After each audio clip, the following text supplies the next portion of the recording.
Jumpa lagi sobat, melanjutkan kisah Jejak di Balik Kabut, karya Esa Mintarja untuk Anda semuanya.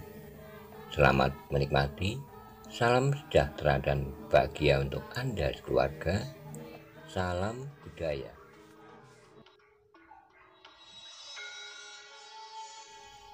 Pada episode sebelumnya dikisahkan, para pemuda di pedukuhan yang diundang oleh Ki Begel untuk makan-makan di rumahnya sudah datang. Kemudian oleh Ki Begel, Paksi dan Wijang disuruh untuk berbicara kepada pemuda-pemuda itu. Tetapi pemuda itu menentang akan kehendak dan niat Paksi serta Wijang untuk menata daerah itu. Bagaimana kisah selanjutnya? Simak bersama-sama.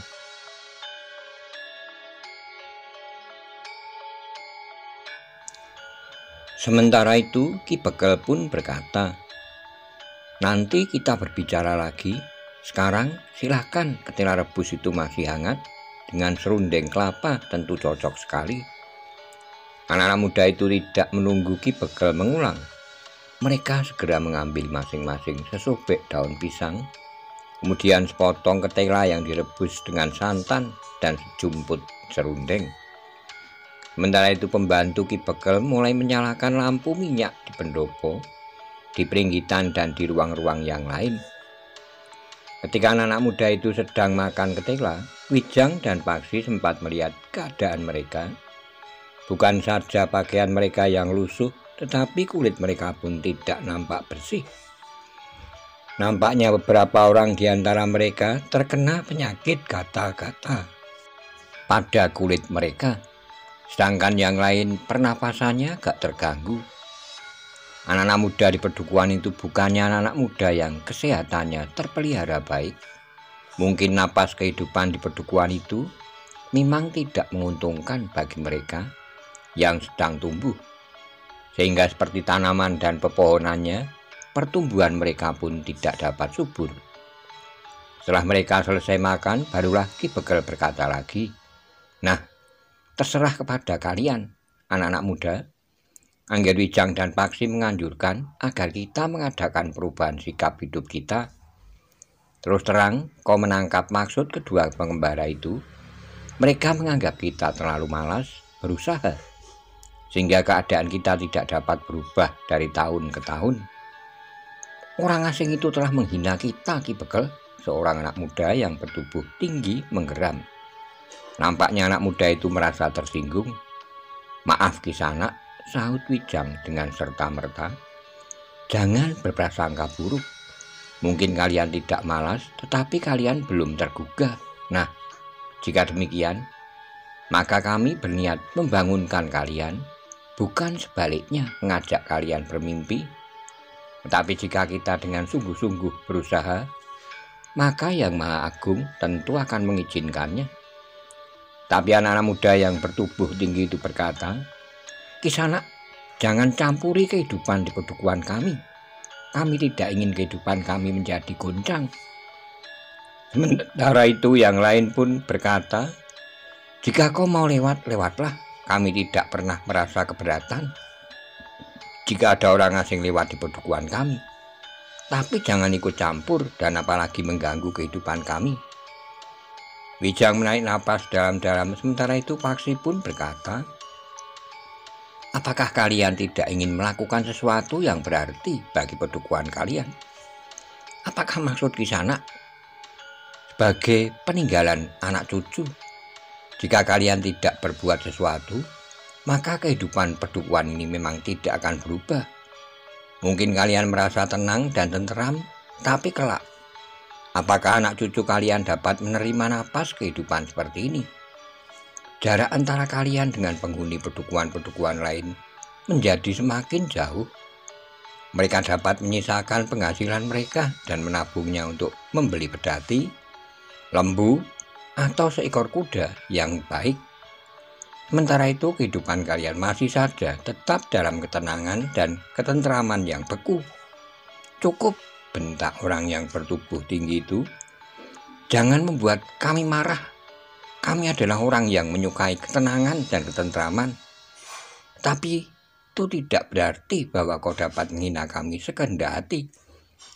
Paksi pun terdiam, nampaknya memang sulit untuk menembus hati mereka, agar mereka bangkit dan berbuat sesuatu untuk memperbaiki kesejahteraan pedukuhan mereka.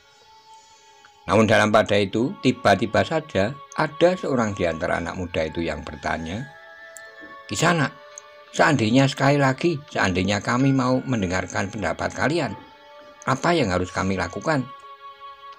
Yang pertama kali adalah membuat parit untuk mengalirkan air dari gumuk berbatu-batu padas itu. Kami sudah mempunyai parit, tetapi parit kami itu telah mengering. Karena parit itu tidak dipelihara dengan baik, cobalah menelusuri parit itu. Apakah yang salah? Kemudian membuat parit baru untuk mengairi tanah yang lebih jauh letaknya dari sumber air itu. Jika kalian berhasil, maka dalam 2-3 musim, maka tentu sudah timbul perubahan di pedukuhan ini. Jadi sekarang kami harus bekerja keras memperbaiki serta membuat perpanjangannya. Baru 2-3 musim lagi kami akan memetik hasilnya. Ya, adakah seorang yang mau menyia-nyiakan waktu untuk kerja yang belum tentu akan membuahkan hasil? Kerja ini bukan kerja yang sia-sia, tapi sudah tentu bahwa hasilnya tidak dapat kita nikmati langsung. 2-3 musim adalah waktu yang pendek dibanding dengan masa datang yang sangat panjang bagi pedukuhan ini, bagi anak cucu dan keturunan selanjutnya. Jika kita tidak mulai sekarang, maka jangankan 2-3 musim, 2-3 windu pun tidak akan timbul perubahan di pedukuhan ini. Bahkan kehidupan akan menjadi semakin sulit, karena kotak-kotak sawah yang diwariskan dari satu keturunan berikutnya semakin lama akan menjadi semakin sempit. Maaf Kisanak, mimpimu tidak menarik perhatianku. Bahkan seorang berkata kepada kawannya, "Marilah kita pulang, malam telah turun, aku sudah mengantuk." "Mengantuk?"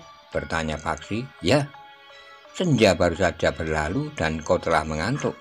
"Ya, aku terbiasa tidur lepas senja dan bangun. Aku tidak pernah merencanakan kapan aku akan bangun. Mungkin saat matahari naik sepenggalah, mungkin lebih pagi atau bahkan lebih siang." Paksi hanya dapat mengangguk-angguk kecil. Ki Bekel mendengarkan pembicaraan itu dengan sungguh-sungguh. Semakin lama justru menjadi semakin tertarik. Selama ini ia tidak pernah mempersoalkan kapan anak-anak muda itu berangkat tidur. Dan mereka dalam pada itu beberapa orang anak muda mulai menjadi gelisah. Karena itu maka seorang di antara mereka pun berkata, "Ki Bekel, kami mohon diri, terima kasih atas ketela pohon dan serundengnya. Kapan-kapan kami akan datang lagi." "Baiklah, lusa aku akan memanen garut di kebun belakang. Aku ingin mengundang kalian lagi. Kami tentu akan datang, Ki Bekel." Demikianlah maka anak-anak muda itu pun meninggalkan peringgitan rumah Ki Bekel. Wijang dan Paksi mandang mereka dengan kecewa. Agaknya anak-anak muda pedukuhan itu sama sekali tidak tertarik untuk bekerja keras membangun pedukuhan mereka. Ki Bekel yang mengikuti pembicaraan itu dengan sungguh-sungguh berdesis, "Itulah Ngir, anak-anak muda kami. Aku minta maaf bahwa mereka tidak tertarik pada niat baik Anggir berdua." "Apa boleh buat Ki Bekel? Aku berterima kasih bahwa Ki Bekel sudah memberi kesempatan kepada kami berdua untuk bertemu dan berbicara dengan anak-anak muda itu. Jika kami tidak berhasil meyakinkan mereka, itu bukan salah Ki Bekel." Ki Bekel mengangguk-angguk katanya, "Sebenarnya apa yang Anggir katakan itu cukup menarik untuk diperhatikan. Selama ini aku memang tidak pernah memikirkan kemungkinan-kemungkinan. Sebagaimana Anggir katakan, aku menerima warisan jabatan ini dari ayahku. Aku juga menerima pedukuhan ini bagaimana adanya. Tidak seorang pun yang pernah berkata kepadaku bahwa masih ada kemungkinan untuk membuat perubahan seperti yang kalian berdua katakan. Semula memang terdengar aneh, tetapi semakin lama rasa-rasanya pantas untuk direnungkan. Terima kasih Ki Bekel, pernyataan Ki Bekel rasa-rasanya telah mengobati perasaan kecewaku terhadap anak-anak muda di pedukuhan ini. Tetapi bahwa Ki Bekel menaruh perhatian, bahkan harapan, maka aku pun yakin bahwa perlahan-lahan Ki Bekel akan dapat meyakinkan mereka. Mungkin memerlukan waktu yang lama, namun itu jauh lebih baik daripada tidak sama sekali. Aku akan mencoba mempelajarinya, anak muda. Namun pembicaraan mereka pun terhenti. 3 orang anak muda telah kembali ke rumah Ki Bekel yang masih berbincang dengan Wijang dan Paksi di Pringgitan. Naiklah, berkata Ki Bekel. Dengan ragu-ragu 3 orang anak muda itu pun naik dan duduk di Pringgitan. Ada yang ketinggalan di sini? Bertanya Ki Bekel. Seorang dari anak muda itu menyaut, tidak Ki Bekel. Jadi apa keperluan? Maaf Ki Bekel, bahwa aku tidak dapat berterus terang di hadapan kawan-kawan. Apa? Sebenarnya aku tertarik kepada gagasan kedua pengembara itu. Wijang pun dengan serta-merta menyaut, terima kasih Kisanak. Apakah itu berarti bahwa Kisanak bersedia untuk melakukan sesuatu, untuk melaksanakan gagasan itu? Anak muda itu mandang kedua orang kawannya berganti-ganti. Kemudian dipandanginya Ki Bekel sambil berdesis. Jika Ki Bekel tidak berkeberatan. Tentu tidak, anak-anak muda, sahut Ki Bekel. Meskipun barangkali aku tidak dapat membantu, tapi aku tidak akan menghalangi. Bahkan aku menduga bahwa jika kalian ingin mencobanya, agaknya masih ada 1-2 orang yang bersedia bekerja sama dengan kalian. Tapi kami mohon perlindungan Ki Bekel. Jika kawan-kawan kami yang tidak ingin ada kesibukan di pedukuhan ini marah kepada kami, apakah ada yang akan marah? Ketika kami pulang tadi, Wandowo sudah menyatakan sikapnya. Tidak seorang pun di antara kami yang dibenarkan untuk menerima gagasan tentang parit itu. Wandowo memang tidak memerlukan, tanahnya luas dan terletak di daerah yang termasuk agak subur. Tapi ia tidak berhak melarang kalian untuk berbuat sesuatu yang kalian anggap baik. Ki Bekel menarik napas dalam-dalam, wajahnya tiba-tiba nampak muram. Katanya, mungkin ayah Wandowo yang berkeberatan. Kenapa dengan ayahnya? Ia seorang yang berilmu tinggi, yang punya pengaruh yang besar di pedukuhan ini. Beberapa orang di antara rakyat pedukuhan ini bekerja dan mendapatkan nafkah daripadanya. Wijang dan Paksi mengangguk-angguk. Ternyata tidak semua orang pedukuhan ini malas bekerja. Ada juga di antara mereka yang menjual tenaganya. Agaknya mereka orang-orang yang mudah kelaparan, sehingga mau tidak mau mereka harus bekerja, berkata Wijang dalam hatinya. Namun tiba-tiba saja Paksi bertanya, tapi bukankah yang memegang pimpinan pemerintahan di sini adalah Ki Bekel? Ya, Ki Bekel mengangguk-angguk. Tapi Ki Cokrojoyo itu dapat memaksakan kehendaknya. Apakah Ki Cokrojoyo itu yang dimaksud dengan ayah Wandowo yang berkeberatan atas gagasan kami? Bertanya Paksi. Ya, Ki Bekel mengangguk-angguk. Ia dapat mempergunakan kekerasan atau mengancam untuk memecat semua orang yang bekerja padanya dan tinggal di pedukuhan ini. Hanya 1 orang. Ki Bekel termangu-mangu, namun kemudian ia pun mengangguk sambil berkata, ya, hanya. Apakah kuasa Ki Bekel di pedukuhan ini tidak mampu mematahkan pengaruhnya? Ki Bekel tidak segera menjawab, dipandanginya wajah Wijang dan Paksi berganti-ganti. Ki Bekel, berkata Paksi kemudian, Ki Bekel mempunyai wewenang di sini. Jika yang seorang itu menentang wewenang Ki Bekel, maka Ki Bekel dapat mempergunakan wewenang itu. Ki Bekel dapat memerintahkan para bebau dan bahkan seluruh rakyat pedukuhan ini untuk mengeterapkan kuasa Ki Bekel. Seharusnya memang begitu, Ger. Tapi yang terjadi agak lain. Tidak seorang pun yang berani menentang Ki Cokrojoyo. Mungkin tidak seorang pun yang berani. Tetapi bukankah Ki Bekel dan seisi pedukuhan ini tidak hanya seorang, tetapi lebih dari 10 orang, bahkan 20 orang. apakah 20 orang isi pedukuhan ini tidak dapat mengatasi yang satu orang itu? Orang itu berilmu tinggi. Ki Bekel harus mencoba. Jika aku gagal, kami berdua akan membantu. Apakah kalian berdua dapat melawan Ki Cokrojoyo? Kami belum tahu, Ki Bekel, tapi kami tidak berkeberatan untuk mencobanya. Ki Bekel termangu sejenak, namun kemudian katanya, baiklah, kami akan mencoba. Lalu katanya kepada anak-anak muda itu, apakah kalian berani mencobanya? Maksudku, jika Mandowo marah, kalian berani melawan. Tidak harus seorang melawan seorang, tapi kalian bersama-sama.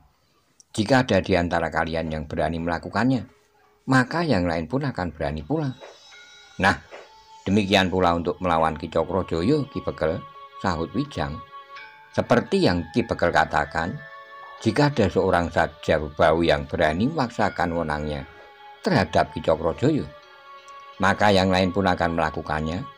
Betapapun tinggi ilmu Ki Cokrojoyo, ia tidak akan dapat melawan semua bebau pedukuhan ini serta orang-orang yang setia kepada Ki Bekel. Tetapi Wijang dan Paksi melihat keraguan-raguan di sorot mata Ki Bekel. Orang-orang pedukuhan itu adalah orang-orang yang tidak ingin terjadi gejolak yang mereka anggap akan dapat mengganggu ketenangan dan ketentraman pedukuhan mereka. Namun akhirnya Wijanglah yang berbicara. Baiklah, jika tidak ada orang yang dapat mengatasi Ki Cokrojoyo, maka biarlah aku yang mengatasinya. Tapi aku ingin mengingatkanmu, anak muda, Ki Cokrojoyo adalah seorang yang berilmu tinggi. Aku mengerti. Dengan demikian maka mereka dapat mengesampingkan Wandowo dan ayahnya, Ki Cokrojoyo. Dari pembicaraan mereka, ternyata bahwa ada juga anak-anak muda dari pedukuhan yang beku yang ingin mengguncang kebekuan itu. Mereka pun kemudian telah membuat beberapa kesepakatan dengan Ki Bekel, Wijang dan Paksi. Demikianlah ketika menginjak wayah sepi wong, anak-anak muda itu pun telah minta diri. Besok mereka akan bertemu dengan Wijang dan Paksi di gumuk di seberang Padang Perdu. Mereka akan melihat kemungkinan terbaik untuk mengalirkan air ke pedukuhan. Sepeninggalan anak muda itu, maka Ki Bekel masih duduk berapa lama dengan Wijang dan Paksi di Pringgitan. Setelah berbincang ke sana kemari tentang niat anak-anak muda yang ingin membuat perubahan di pedukuhan itu, maka Wijang pun bertanya, Ki Bekel, sebenarnya aku tertarik pada cerita Ki Bekel tentang orang-orang asing yang lewat di pedukuhan sebelah. Seperti yang aku katakan, Gir, jika kalian ingin dapat keterangan yang lebih lengkap, biarlah besok aku lusa, Angger, kami antar ke rumah Ki Bekel yang telah kedatangan orang-orang asing yang liar itu. Terima kasih Ki Bekel. Cepat-cepatnya lusa kami akan pergi ke pedukuhan itu. Bukankah besok kami telah membuat kesepakatan dengan anak muda itu?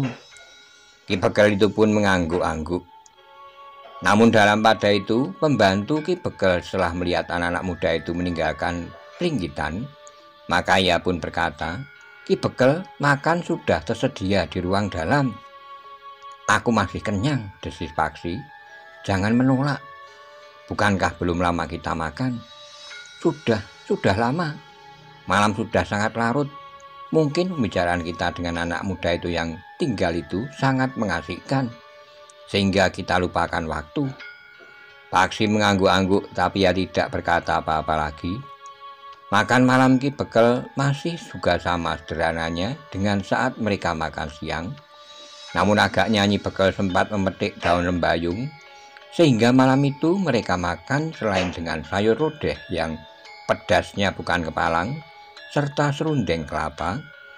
Mereka juga mendapat gudangan, lembayung, dan daun ketela gantung. Menjelang tengah malam, maka Wijang dan Paksi pun telah berada di dalam biliknya di gandok mereka. Berdua pun segera membaringkan diri serta berusaha memejamkan mata. Meskipun mereka berada di pedukuhan yang disebut tenang dan tenteram, namun Wijang dan Paksi telah membagi sisa malam untuk bergantian berjaga-jaga di daerah yang asing itu, maka banyak kemungkinan akan dapat terjadi. Di hari berikutnya, maka pagi-pagi Wijang dan Paksi sudah siap menunggu Ki Bekel yang baru mandi. Ia sudah berpesan kepada istrinya agar Ki Begel dibangunkan pagi-pagi sekali. Menjelang fajar, aku akan bangunkan Ki Begel. Fajar? Untuk apa aku bangun menjelang fajar? Ki Begel berpesan agar aku bangunkan pagi-pagi. Tunggu matahari penggalah. Anak-anak itu tentu sudah terlalu lama menunggu. Aku tidak biasa bangun menjelang fajar. Baiklah, aku akan membangunkan Ki Begel sedikit lewat saat matahari terbit. Ki Begel mengerutkan dahinya, namun kemudian ia pun berkata, baiklah, aku akan bangun pada saat matahari terbit. Wijang dan Paksi menunggu Ki Begel mandi sampai wayah pasar Temawon. Itu pun Ki Begel menganggap bahwa Ki Begel sudah mendapat banyak kemajuan. Bangun pagi dan berada di Pekiwan dalam waktu yang terhitung singkat. Setelah mandi dan berbenah diri, maka Ki Begel telah mengajak kedua orang tamunya duduk serta minum minuman hangat. Minumlah dahulu, anak muda, nanti kita pergi ke gumuk. Anak-anak itu tentu sudah menunggu Ki Begel. Mungkin, tetapi mereka akan memaklumi bahwa tugasku terlalu banyak sehingga kita terlambat datang. Wijang dan Paksi saling berpandangan sejenak. Mereka tidak mengerti tugas apakah yang dimaksud Ki Begel terlalu banyak itu, dan kenapa mereka harus terlambat datang dan bukan terpaksa terlambat datang. Baru ketika matahari benar-benar sudah penggalah, mereka meninggalkan rumah Ki Begel pergi ke gumuk untuk menemui beberapa orang anak muda yang semalam datang kembali ke rumah Ki Begel. Sebenarnya lah bahwa Wijang dan Paksi sudah menjadi gelisah. Anak-anak muda itu tentu sudah menunggu terlalu lama. Tetapi ternyata ketika mereka sampai di tempat sesuai dengan kesepakatan, anak-anak muda itu juga baru saja datang. Bahkan seorang di antaranya datang hampir bersamaan dengan Wijang, Paksi, dan Ki Begel. Maaf, kami datang terlambat, berkata Wijang kepada anak-anak muda itu. Namun seorang di antara mereka pun berkata, kami juga baru saja datang. Ki Begel tertawa, katanya. Kedua anak muda ini tergesa-gesa saja jika aku menurutinya. Kami akan terlalu lama menunggu di sini. Wijang dan Paksi pun tertawa pula. Mereka sadari bahwa kelambatan bagi orang-orang pedukuhan itu adalah hal yang wajar-wajar saja. Namun akhirnya Wijang, Paksi, Ki Begel, dan anak-anak muda itu mulai memperhatikan keadaan di sekeliling mereka. 3 batang pohon raksasa tumbuh pada jarak yang berdekatan. Batu padas yang miring serta air yang mengalir dari atas batu padas yang miring itu melimpah ke bawah, masuk ke dalam lekuk yang tidak begitu dalam. Air ini dapat disalurkan ke sawah-sawah yang kering itu. Bukankah sama sekali tidak merugikan orang lain? Di sisi yang lain juga terdapat arus air yang melimpah seperti ini. Jika pedukuhan lain memerlukannya, maka mereka juga dapat membuat saluran air bagi kotak-kotak sawah mereka, berkata Wijang. Ki Begel mengangguk-angguk, namun katanya, aku sependapat, persoalannya adalah bagaimana kita dapat membuat parit itu.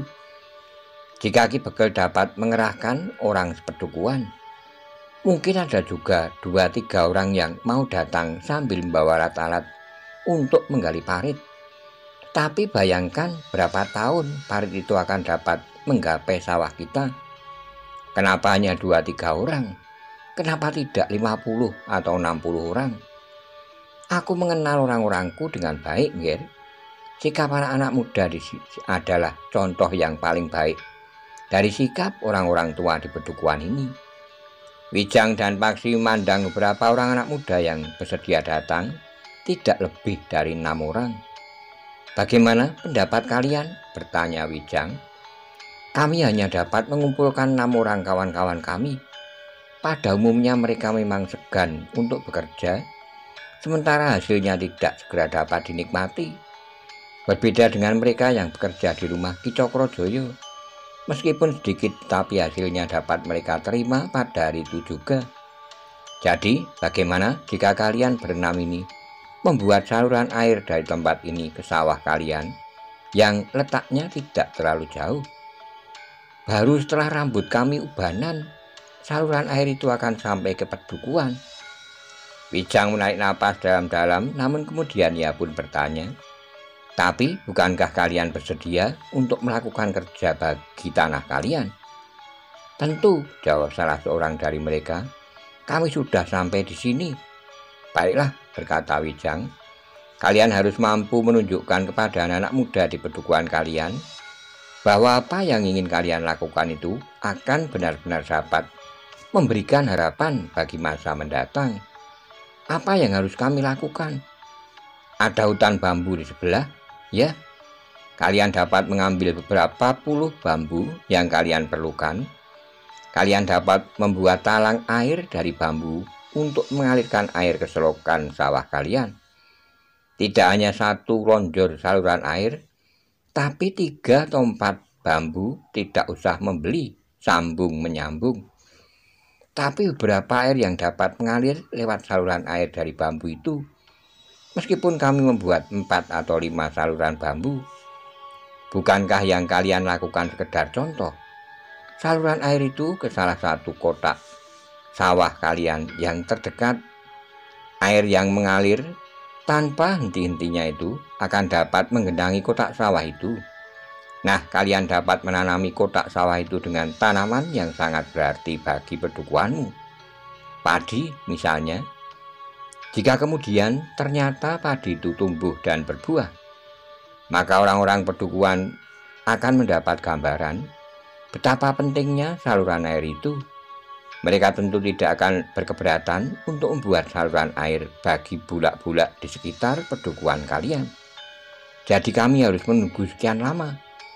Sudah aku katakan bahwa jika kalian berhasil, meskipun barangkali setahun 2 tahun lagi, maka anak cucu kalian."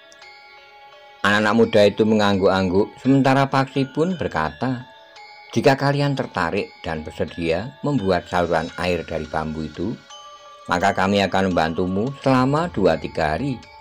Karena setelah itu maka kami akan melanjutkan pengembaraan kami." "Terima kasih Kisanak. Jika kalian bersedia membantu kami, jika 1 atau 2 kotak sawah menjadi basah sebagaimana Kisanak katakan, aku yakin bahwa banyak orang akan tertarik untuk ikut membuat parit yang menuju ke bulak di sekitar pedukuhan. Bahkan kami akan dapat memperbaiki parit induk untuk mengalirkan air sampai ke tengah-tengah bulak yang kering itu. Besok kita akan mulai," berkata Paksi. "Baik Kisanak, besok kita akan mulai. Tapi jangan terlalu siang, kita akan mulai sebelum matahari terbit. Udaranya tentu terasa nyaman sekali." "Sebelum matahari terbit?" bertanya salah seorang di antara anak muda itu. "Jadi kapan kita harus bangun?" "Kalian harus bangun menjelang fajar," jawab Paksi. Anak muda itu saling berpandangan, namun kemudian mereka tertawa. Seorang di antara mereka pun berkata, "Kami tidak terbiasa bangun pagi-pagi sekali. Kalian harus mencoba." "Baiklah, kami akan mencobanya." Namun pembicaraan mereka pun segera terputus. Dari kejauhan mereka melihat Wandowo dan beberapa orang kawannya mendatangi tempat itu. Salah seorang dari anak muda yang berada di tempat itu berdesis, "Ki Bekel, Wandowo dan kawan-kawannya telah datang. Mereka tentu berusaha mencegah niat kita memasang talang bambu yang panjang sampai ke kotak-kotak sawah. Aku akan mencegahnya. Tapi jika Wandowo ingin memaksa dengan kekerasan, bukankah kalian dapat mengatasinya?" "Kami akan mencobanya, Ki Bekel." Mereka datang berempat. Mugi itu agaknya telah berkhianat. Semalam ia bersedia untuk datang bersama-sama dengan kami. Tapi ternyata anak itu menemui Wandowo dan memberitahukan rencana kami. Jenak kemudian Wandowo dan 3 orang kawannya telah menjadi semakin dekat. Dengan wajah yang tegang, dipandanginya anak-anak muda yang telah datang lebih dahulu itu. Seorang demi seorang, kemudian Wandowo melangkah mendekat Ki Bekel sambil berkata, "Jadi Ki Bekel juga hadir di sini pagi ini?" "Ya Wandowo, Ki Bekel juga ingin membuat pedukuhan kita ini resah dan kacau. Kenapa? Selama ini kita hidup dalam ketenangan dan ketentraman, Ki Bekel. Kedua orang anak muda ini datang untuk mengguncang ketenangan itu. Seharusnya Ki Bekel mengusir mereka, bukan sebaliknya justru melibatkan diri. Kenapa pedukuhan kita menjadi resah dan apalagi kacau? Bertanya Ki Bekel. Wandowo memang agak kebingungan menjawab pertanyaan itu. Namun kemudian ia pun menjawab, sebaiknya kemapanan ini tidak usah diusik dengan cara apapun juga. Siapa yang akan mengusik kemapanan? Wandowo terdiam sejenak. Dengan wajah tegang, ia pun kemudian berkata, pokoknya aku dan ayah berkeberatan dengan rencana perbuatan Parit itu. Kau dan ayahmu tentu mempunyai alasan kenapa kalian berkeberatan, sahut Ki Bekel.